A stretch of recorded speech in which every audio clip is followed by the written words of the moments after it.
ताज्या बातम्यांसाठी महान करेला सबस्क्राइब करा आणि बेल आयकॉनला क्लिक करा।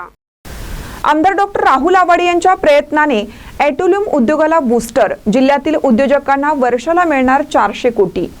जागेच्या कमतरतेमुळे जिल्ह्याच्या ग्रामीण भागात ॲटोल्यूम उद्योग उभारणी केलेल्या उद्योजकांना प्रत्येक वर्षाला तब्बल 400 कोटी रुपये व्याज अनुदान रूपाने बूस्टर डोस मिळणार आहे। माजी आमदार सुरेश हळवणकर, प्रकाश आवाडे यांना जमलं नाही, परंतु आमदार डॉक्टर राहुल आवाडे यांनी प्रत्यक्ष निर्णय करून घेतला। एका इचलकरंजीचा विचार केला तर 150 कोटी रुपयांचा लाभ होणार आहे।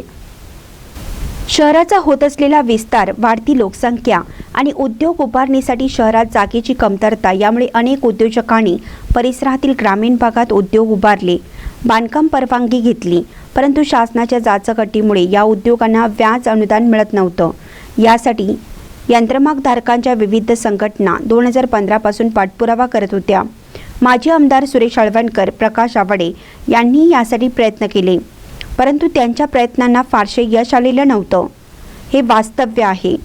नुकत्याच झालेल्या विधानसभा निवडणुकीत अनेक प्रश्न घेऊन आमदार राहुल आवाडे जनतेसमोर गेले आणि निवडून आल्यानंतर अवघ्या 6 महिन्यात त्यांनी शहरातील अनेक प्रश्न प्रामाणिकपणे मार्गी लावण्याचा प्रयत्न केला। यातील महत्त्वाचा प्रश्न म्हणजे ऑटोलूमसाठी देण्यात येणाऱ्या 5% व्याज अनुदानाचा त्यांनी पाठपुरावा करून नुकत्याच झालेल्या मंत्रिमंडळाच्या बैठकीत यावर निर्णय करून घेतला आणि तब्बल 10 वर्षांनी उद्योजकांची प्रतीक्षा संपवली।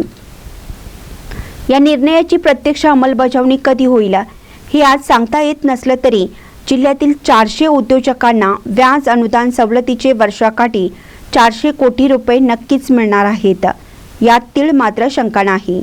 महानकरी न्यूजसाठी विठ्ठल बिरांची, इचलकरंजी।